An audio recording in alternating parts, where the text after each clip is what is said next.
সম্পাদক সদরের বলছিলেন সাম্রাজ্যবাদ প্রধান সমস্যা। হ্যাঁ, আক্ষরিক অর্থে এটা ঠিক। এখন আমাদের সামনে, দেশের সামনে সবচেয়ে বড় সমস্যা বেকারি। প্রধানমন্ত্রী তো যাত্রার দলের নাটকের থেকেও বড় নাটক তিনি করেন।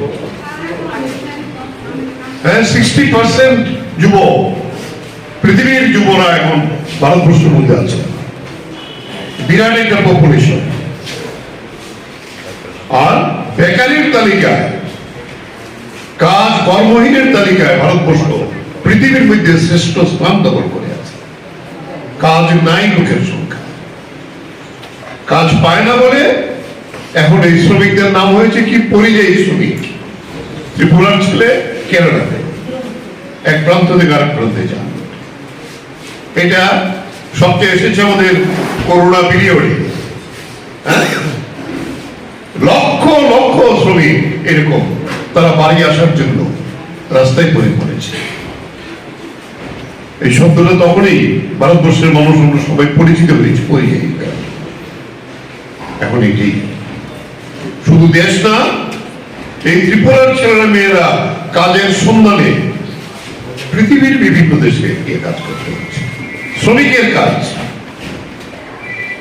তাই এই জায়গায় দাঁড়িয়ে ডিওএফআই তার প্রধান লড়াই সেটা হল যুবকদের কাজের জন্য।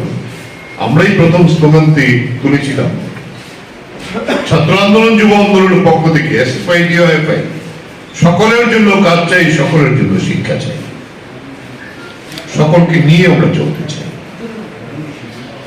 আর এখন কি সবকা সাথ সবকা বিকাশ। আমরা বলবো ভারতবর্ষে আজকে সবকা সাথ সবকা বিনাশ। ওই জায়গায় নিয়ে গেছে দেশটাকে এই মোদীর সরকার এই 9 বছরে। তার বিরুদ্ধে শক্তিশালী ভাবে কে কথা বলবে? ডিওএফআই কথা বলবে, ছাত্ররা কথা বলবে, ছাত্র ফেডারেশন। এটা আমাদের দায়িত্ব। আক্রান্ত সব জায়গাতে, কিন্তু মাথা আমরা নত করি। এরপরের কাজ সামাজিক দায়িত্ব। কোথায় মুখ্যমন্ত্রী আহ্বান জানালো রক্তের যাতে অভাব না হয়। এক মন্ত্রী তো বললেন আমি সপ্তাহে সপ্তাহে করব।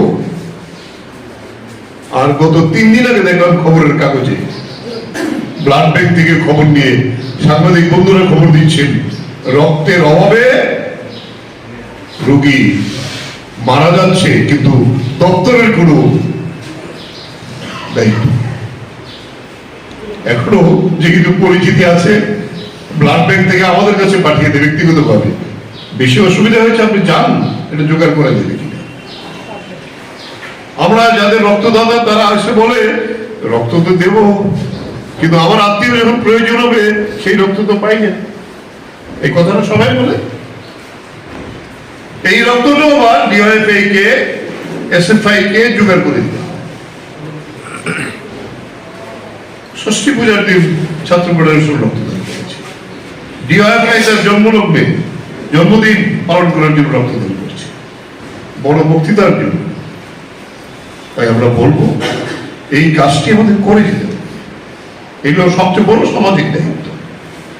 ফলে সেই জায়গায় দাঁড়িয়ে আমি বলবো আজকের অনুষ্ঠান বিষয়ক একটি আনুষ্ঠানিকতা না, এই কাজ সবসময় ডিওএফআই করবে, এটি আমাদের প্রত্যাশা। আমরা যারা এই যে আন্দোলনের সঙ্গে যুক্ত ছিলাম, তাই এই আন্দোলনের যখন এই ধরনের অনুষ্ঠানের ডাক পায় তখন যে কোনো কাজই থাকুক না কেন সময় দেওয়ার চেষ্টা করি, আসি সবার সঙ্গে মিলিত হওয়ার জন্য, আলোচনা বক্তৃতা করার জন্য।